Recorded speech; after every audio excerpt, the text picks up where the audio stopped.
وہ تو بدھ کیا بپتا پڑی تھی اس پر کہ شہزادہ تھا کپل وستو کا، محل میں رہتا تھا، جوان بیوی تھی، ایک بچہ بھی، بیٹا وہ بھی تھا، جوان بیوی کو اور بیٹے کو چھوڑ کر جنگلوں میں کیوں؟ اس نے دیکھا دنیا میں دکھ، کہیں وہ دیکھا اس نے اندھا ایک آدمی ہے وہ ٹھوکریں کھا رہا گر رہا، کہیں دیکھا کسی کا بچہ جو ہے عالم نزع میں ہے، کوئی کچھ نہیں کر سکتا، رو رہے پیٹ رہے، کہیں دیکھا جنازہ جا رہا ہے کندھے کے اوپر لے جا رہا ہے، تو اس کے فکر کا مرکزی نقطہ کیا ہے؟ سروم دکھم، یہاں تو دکھ ہی دکھ ہے، کچھ نہیں۔ اس دکھ سے سیلویشن حاصل کرنے کے لیے وہ نکل گئے، اب کیا اسے ملا کیا نہیں ملا اسے چھوڑ دی، لیکن ایک مثال تو ہے، محل کی زندگی چھوڑ کر، جوان بیوی کو چھوڑ کر، ایک چھوٹے بچے کو چھوڑ کر انسان نکلا ہے۔ ان الانسان لفی خسر، دنیا کے اندر یہ تکالیف دیکھ کر اتنا متاثر ہو گئے، تو آخرت کی تکالیف وہ تو بہت بڑی ہے، بہت بڑی ہے، بہت بڑی ہے۔ قرآن مجید کے ہر صفحے کے اوپر جہنم کے کوئی نہ کوئی مناظر دکھا دیے، کیا کھانے کو ملے گا؟ زقوم، جو پیٹ میں جائے گا تو کھولے گا جیسے کہ پانی کھول رہا ہو، اور پھر اس پر پیاس لگے گی تو حمیم ملے گا، گرم پانی یا پیپ، اور زخم کا دھون ملے گا۔ حضور کو شب معراج میں جو دکھائے گئے مناظر، عذاب کس کس طور سے انسانوں کو ہوگا، والعصر ان الانسان لفی، اور میں عرض کر چکا ہوں خسرن ہے یہاں، الخسر نہیں، الخسر ہوتا تو کوئی خاص خسارہ، خسرن یہ قاعدہ ہے عربی زبان میں، تنکیر نکرہ جو آتا ہے تفخیم کے لیے، بہت بڑا خسارہ، بہت بڑا گھاٹا۔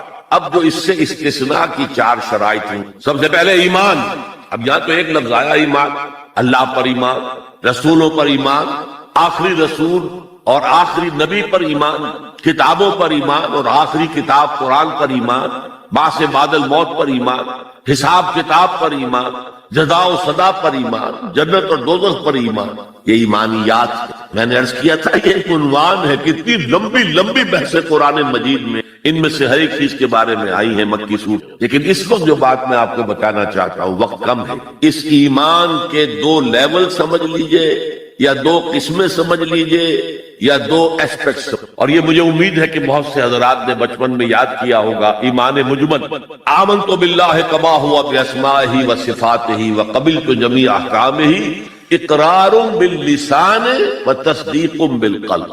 ایمان کے یہ دو درجے ہیں، زبان سے اقرار، جو کہے، کسی مذہب کا ماننے والا ہو، ہندو ہو، سکھ ہو، پارسی ہو، عیسائی ہو، جو کہے اشہد ان لا الہ الا اللہ واشہد ان محمد رسول اللہ، ایسے ہے محسوس ہوتا ہے کہ ایک لائن کھچی ہوئی تھی، پہلے ادھر تھا فوراً ادھر آ گیا، یہ ہے اقرار باللسان۔ لیکن اس ایمان کا فائدہ صرف اس دنیا میں، یعنی ہم ایک دوسرے کو مسلمان سمجھیں، اس کی حیثیت قانونی ایمان کی ہے۔ ظاہر بات ہے مسلمان باپ کی وراثت مسلمان بیٹے کو جا سکتی ہے، بیٹا مسلمان نہیں ہے تو وراثت ہے۔ ہو از اے Muslim and who is not a مسلم، یہ لیگل کوسچن۔ مسلمان ریاستوں کے اندر دستور میں ہوگا کہ یہاں ہیڈ آف دی اسٹیٹ مسلمان ہوگا، تو کتنا بڑا لیگل کوسچن ہے کہ کون ہے واقعی مسلمان کون نہیں ہے، تو بہت اہم ہے۔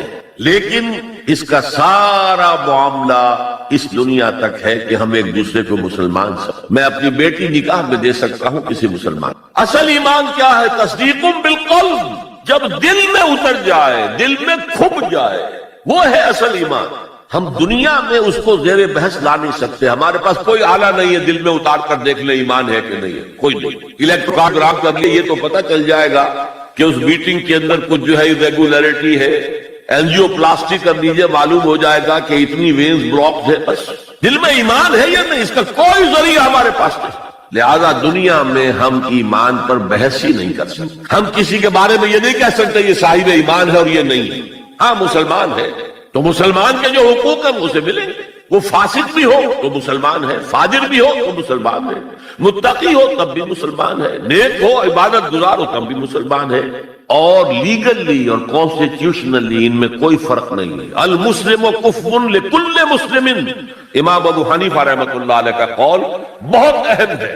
اتنی اہمیت تو اس کی ہے کہ ذرا سی ایک خطا ہو گئی تھی حضرت اسامہ ابن زید، حضور کو بہت محبت تھی اسامہ سے، اپنے پوتے کی طرح سمجھتے تھے، اس لیے کہ زید کو تو اپنا بیٹا بنایا ہوا تھا، زید ابن حارثہ۔ وہ تو بعد میں جب آیت اتری کہ یہ کوئی منہ بولا بیٹا اسلام میں کوئی شے نہیں ہے، ورنہ پہلے انہیں کہتے تھے زید ابن محمد، اس کے بعد دوبارہ وہ زید ابن حارثہ رہے۔ لیکن محبت کتنی تھی. اور اس اعتبار سے گویا کہ حضرت اسامہ ابن زید وہ تو حضور کے پوتوں کے مانے، ان سے غلطی ہو گئی. ایک جنگ میں ایک کافر کے ساتھ مقابلہ ہوا دو بدو. اس کافر نے جب سمجھا کہ میری تو بس ہو گئی، اب میں مزید مقابلہ نہیں کر سکتا، اب میری جان اس کے ہاتھ میں، اسامہ کے ہاتھ میں، انہوں نے پڑھ دیا کلمہ اشہد ان لا الہ الا اللہ واشہد ان محمد رسول. انہوں نے یہی سمجھا جو ہم ہوتے تو سمجھتے کہ جان بچانے کا ہیلا کر رہا ہے، لہذا گردن اڑا دی. وہ دل میں اپنے خدشہ سا رہا یہ صحیح کام کیا میں نے یا نہیں، یا ہو سکتا ہے حضور کو کسی اور ذریعے سے اطلاع پہنچی. چلے فرمایا اسامہ یہ تم نے کیا کیا؟ حضور اس نے جان بچانے کے لیے کلمہ پڑھا تھا، آپ نے نہیں کہا کہ تم غلط کر رہے. حلا شققنا قلبہ، تم نے اس کا دل چیر کے کیوں نہیں دیکھ لیا؟ یعنی نہ تم دل چیر کے دیکھ سکتے، کیا تمہیں معلوم ہے؟ کیسے کہہ سکتے ہو یقین سے کہ اس نے جان بچانے کو کلمہ پڑھا؟ اور اے اسامہ کیا کرو گے قیامت کے دن جبکہ یہ کلمہ تمہارے خلاف استغاثہ لے کر آئے گا؟ تو اس کی بھی بہت بڑی اہمیت ہے. دنیا میں پورا لیگل اینڈ کانسٹیٹیوشنل نظام اسلام پر قائم ہے، اقرار باللسان پر قائم ہے، لیکن اصل ایمان دل میں. یہ سورہ حجرات میں فرمایا گیا جو اس موضوع پر قرآن حکیم کی اہم ترین آیات، آیت نمبر 14 ہے یہ. قالت الاعراب آمنا قل لم تؤمنوا ولكن قولوا اسلمنا. اے نبی یہ بدو جو ہے یہ کہہ رہے ہیں ہم ایمان لے آئے، دعویٰ کر رہے ہیں ایمان کا. آپ ان سے کہہ دیجئے تم ایمان ہرگز نہیں لائے ہو، یوں کہو کہ ہم مسلمان ہو گئے ہیں، ہم نے اطاعت قبول. ولما يدخل الايمان في قلوبكم، ابھی تک ایمان تمہارے دلوں میں داخل نہیں ہوا. اللہ تو کہہ سکتا ہے نا. یہ کون سے بدو تھے اصل میں جان لیجئے. اذا جاء نصر اللہ والفتح ورأيت الناس يدخلون في دين الله افواجا. جب حضور کو آخری فتح حاصل ہو گئی تو اب تمام قبیلوں نے باہم مشورہ کیا اپنی اپنی جگہ پر. It's no use resisting now. اب ہم مزید جو ہے محمد کا راستہ روک نہیں سکتے صلی اللہ علیہ وسلم. چلو چلے اور چل کر اسلام لے آئے. اب اس وقت جو اسلام لائے لوگ ان کی تین حالتیں ہو سکتی تھی. ایک تو یہ کہ واقعی ایمان دیانت کے ساتھ، شعور کے ساتھ، خلوص کے ساتھ ایمان لائے تو وہ مومن ہو گئے. اور ایسا بھی ہو سکتا ہے کچھ لوگوں نے سوچا کہ اب تو ہمارا بس جو ہے نہیں چل رہا ہے، ابھی تو دبک جاؤ ذرا، پھر موقع کا انتظار کر کے کھڑے ہوں گے دوبارہ اور پھر ہم ان کو ختم کر دیں گے. جیسے کہ ہوا حضور کے انتقال کے بعد کتنے بڑے بڑے فتنے اٹھے. جھوٹے نبی کھڑے ہو گئے، مانعین زکوٰۃ کھڑے ہو گئے. تیسرا کہ نہ تو مثبت طور پر ان کے دلوں میں ایمان تھا، نہ منفی طور پر دھوکہ دینا مقصود تھا. بس ٹھیک ہے سب جا رہے ہیں ہم بھی ایمان لے آتے ہیں. نہ ایمان نہ نفاق. وہ پہلے جنہوں نے دھوکہ دینے کے لیے اور ٹائم گین کرنے کے لیے اور اس لیے کہ اب ہمارا بس نہیں چل رہا ہے پھر دیکھیں گے پھر کھڑے ہوں گے، جو انہوں نے یہ کیا وہ منافق. جو صدق کے دل سے ایمان لائے وہ مومن. درمیان میں وہ جو رہ گئے وہ مسلم تو ہے، منافق بھی نہیں ہے، مومن بھی نہیں. اس بحث پر ایک عنوان قائم کیا ہے امام ابن تیمیہ نے، اثبات الاسلام بغیر الایمان، بغیر ایمان کے اسلام کا اثبات. اس لیے کہ جب قرآن یہ کہہ رہا ہے قالت الاعراب آمنا قل لم تؤمنوا ولكن قولوا اسلمنا ولما يدخل الايمان في قلوبكم، لیکن اگر تم اللہ اور اس کے رسول کی اطاعت کرتے رہے تو ہم تمہارے اعمال میں سے کچھ کمی نہیں کرتے. اس کا مطلب کیا ہوا؟ منافق تو نہ ہوئے. اگر منافق ہوتے تو منافق کا تو کوئی عمل قبول نہیں. لہذا نہ مومن نہ منافق بلکہ مسلم، صرف مسلم. آج کے مسلمانوں کا آپ اگر جائزہ لیا کریں، عظیم اکثریت 1,00,000 میں سے 99,999 اس کیٹیگری میں فال کرے. ایمان کہاں ہے؟ یقین کہاں ہے؟ ہر شخص اپنے غریبان میں جا کے مرنے کے بعد جی اٹھنے کا یقین ہے. کیا یقین ہے کہ اصل زندگی آخرت کی زندگی ہے؟ وَإِنَّ الدَّارَ الْآخِرَةَ لَهِيَ الْحَيَوَانُ. یقین ہے کہ یہ قرآن اللہ کا کلام ہے. سورہ واقعہ کی آیات افبہذا الحدیث انتم مدہنون وتجعلون رزقکم انکم تکذبون. تم اپنے عمل سے قرآن کی تکذیب کر رہے ہیں، کہتے کہ ہو قرآن اللہ کا کلام ہے، ہمارا عقیدہ ہے. اللہ نے سود کو حرام کیا، تم سودی کاروبار کر رہے ہو. ما آمن بالقرآن من استحل محارمہ. کوئی ایمان نہیں ہے قرآن پر اس شخص کا جس نے اللہ کی حرام کردہ شے، قرآن کی حرام کردہ شے کو اپنے لیے جائز ٹھہرا لیا. تو یہ ایمان ہے اصل میں وہ شے جو دل میں داخل ہے۔ چنانچہ یہاں تو نفی کی گئی نا اس کی، تم اپنے آپ کو مسلمان کہہ سکتے ہو، مومن نہیں، لیکن صحابہ کرام جو سچے اور پکے مومن تھے ان کے بارے میں کیا فرمایا؟ وَلَٰكِنَّ اللَّهَ حَبَّبَ إِلَيْكُمُ الْإِيمَانَ وَزَيَّنَهُ فِي قُلُوبِكُمْ، اللہ نے تمہارے نزدیک ایمان کو محبوب کر دیا ہے اور اسے تمہارے دلوں کے اندر کھبا دیا ہے، مزین کر دیا ہے، منور کر دیا ہے تمہارے دلوں کو۔ دل کا ایمان یہ ہے اصل چیز۔ اور اصل ایمان کی تعریف کیا ہے پھر؟ دیکھیے کس قدر نیچرل سیکوینس ہے، منطقی بات ہے۔ یہ بدو کہہ رہے ہیں ہم ایمان لے آئے، نبی کہہ دیجئے تم ایمان ہرگز نہیں لائے ہو، ما آمنتم نہیں آیا، لم تؤمنوا، یہ تاکید کے لیے ہوتا، بہت تاکید، ہرگز ایمان نہیں لائے۔ ولکن قولوا اسلمنا، بلکہ کہو کہ ہم اسلام لے آئے ہیں، ہم نے اطاعت قبول کر لی۔ ولما يدخل الايمان في قلوبكم، ابھی تک ایمان تمہارے دلوں میں داخل نہیں آیا۔ وَإِن تُطِيعُوا اللَّهَ وَرَسُولَهُ لَا يَلِدْكُم مِّنْ أَعْمَالِكُمْ شَيْئًا إِنَّ اللَّهَ غَفُورٌ رَّحِيمٌ، اس حالت میں بھی اگر تم اللہ اور اس کے رسول کی اطاعت کرتے رہو گے تو یہ اللہ تعالیٰ چونکہ غفور اور رحیم ہے، یہ رعایت کرے گا کہ تمہارے اعمال کو تسلیم کر لے گا اور اس کے اجر سے تمہیں محروم نہیں۔ لیکن اصل سیکوینس جو میں بتا رہا تھا، اب اس آیت کے نتیجے میں سوال پیدا ہو گیا نا، ڈیفائن ایمان، tell us what is ایمان، we want to be accepted as مومنز، تو بتایا جائے ایمان کیا ہے، اس کے تقاضے کیا ہے۔ کانٹیکسٹ کے اعتبار سے یہ قرآن مجید کی اہم ترین آیت ہے ایمان کو ڈیفائن کر۔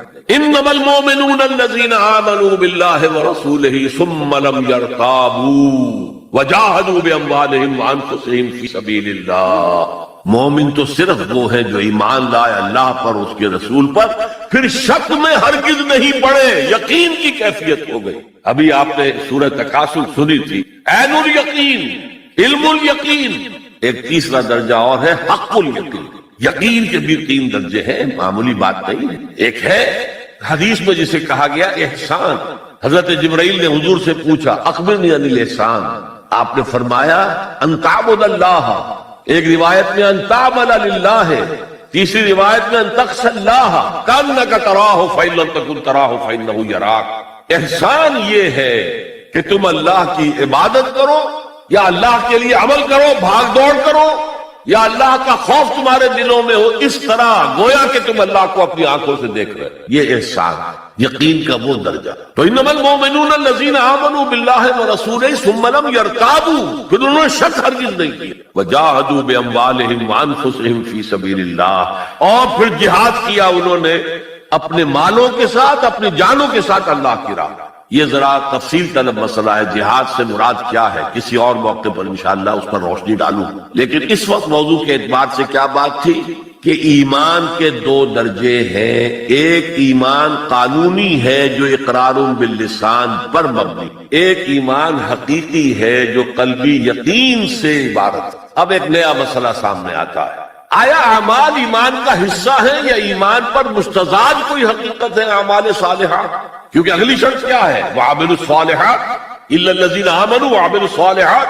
اب اس میں آپ کو شاید حیرت بھی، ہمارے 2 سب سے بڑے امام اس میں بالکل متضاد آرا رکھتے ہیں۔ امام ابو حنیفہ کہتے ہیں عمل ایمان کا حصہ نہیں ہے، وہ ایک علیحدہ ایڈیشنل، اور وہ نہ گھٹتا ہے نہ بڑھتا ہے، ایک سٹیٹ میں رہتا ہے۔ یہ ہے رئیس الفقہاء اور سید المحدثین امام بخاری کہتے ہیں الایمان قول وعمل ویزید وینقص، ہے نا متضاد بات۔ ایمان تو قول اور عمل کے مجموعے کا نام ہے، عمل صالح ایمان کے اندر انہیرنٹلی موجود ہے، اور یہ گھٹتا بھی ہے بڑھتا بھی۔ اصل میں ان دونوں میں تطبیق کیا ہے یہ سمجھ میں کوئی بھی غلط نہیں کیا۔ امام ابو حنیفہ فقیہ ہے، ان کا ذہن قانونی ہے، قانونی ایمان عمل سے علیحدہ ایک شے ہے۔ گناہ کبیرہ کا مرتکب بھی کافر نہیں ہوتا، عمل علیحدہ شے۔ چوری کیا ہاتھ کاٹ دو لیکن وہ کافر نہیں ہو گیا۔ شادی شدہ نے زنا کیا ہے، اس کو سٹوننگ کر کے اس کو مار دو، لیکن اس کی نماز جنازہ پڑھنی ہوگی، ہے مسلمان، کافر نہیں۔ اس اعتبار سے وہ قانونی ایمان علیحدہ ہے، عمل علیحدہ، اور یہ قانونی ایمان نہ گھٹتا ہے نہ بڑھتا۔ یہ تو ایک سٹیٹس ہے جو آپ کو کانسٹیٹیوشنلی لیگلی حاصل ہو گیا ہے، اس میں کوئی کمی بیشی نہیں ہوگی۔ سادہ ترین مثال یہ ہے، ایک باپ کے 2 بیٹے تھے، ہے ایک بڑا متقی ہے، تہجد گزار ہے، نیک ہے، عابد ہے، زاہد ہے، ایک فاسق و فاجر ہے، لیکن ہے مسلمان. کیا وراثت میں اس متقی کو زیادہ حصہ ملے گا اور فاسق و فاجر کو کم ملے؟ نہیں. Legally they are equal. المسلم کفر لکل مسلم، ہر مسلمان دوسرے تمام مسلمانوں کے برابر ہے. لیگل سٹیٹس یہ برابر ہے، جامد ہے، یہ نہ گھٹتا ہے نہ بڑھتا ہے. حالانکہ ایمان کا گھٹنا بڑھنا، وہ حقیقی ایمان کی بات کر رہے ہیں. امام ابو حنیفہ قانونی ایمان کی بات کر رہے ہیں، امام بخاری حقیقی ایمان کی بات کر رہے ہیں. یہ تو ہر ایک کا تجربہ ہے. یہ ایمان جو ہے گھٹتا بھی ہے بڑھتا بھی ہے. قرآن پڑھیے، ایمان آپ کو خود محسوس ہوگا کہ اس کی حرارت بڑھی ہے. اچھی صحبت میں بیٹھیے، ایمان بڑھے گا. آوارہ قسم کے لوگوں میں بیٹھ کر گپے لڑائیے، ایمان گھٹے گا. خود محسوس ہو جائے گا کہ کوئی برف کی طرح کچھ ہے اندر پگھل رہے. قرآن میں آتا زادتہم ایمانا، ان کے ایمان کے اندر اضافہ ہو گیا. تو کیسے کہا جا سکتا ہے ایمان گھٹتا بڑھتا نہیں؟ ایمان حقیقی گھٹتا بھی ہے بڑھتا بھی. لیکن قانونی ایمان یہ ایک جامد سٹیٹس ہے، ایک لیگل کانسٹیٹیوشنل سٹیٹس ہے. یہ نہ گھٹتا ہے نہ بڑھتا، اور عمل اس کے اندر داخل نہیں ہے، عمل اس پر مستزاد ہے، علیحدہ ہے. تو پہلی شرط کے بارے میں اس قدر باتیں میں نے بتائیں، زیادہ تفصیل میں جانے کا موقع دے. اب دوسری شرط کیا؟ وَعَمِلُ الصَّالِحَاتِ. دیکھیے عربی زبان میں عمل اور فعل یہ دونوں الفاظ مترادف ہیں. تفعلون، یفعلون، تعملون، یعملون، لیکن ان دونوں میں فرق ہے. فعل کوئی بھی فعل ہے جو آپ سے سرزد ہو گیا، چاہے ارادی طور پر چاہے غیر ارادی طور پر. عمل وہ ہے جو ارادے کے تحت کیا جائے، جس میں جد و جہد ہو، جس میں محنت ہو، جس میں مشقت پڑے. تو فعل اور عمل کے درمیان زمین و آسمان کا فرق. عمل محنت چاہتا ہے، جد و جہد چاہتا ہے.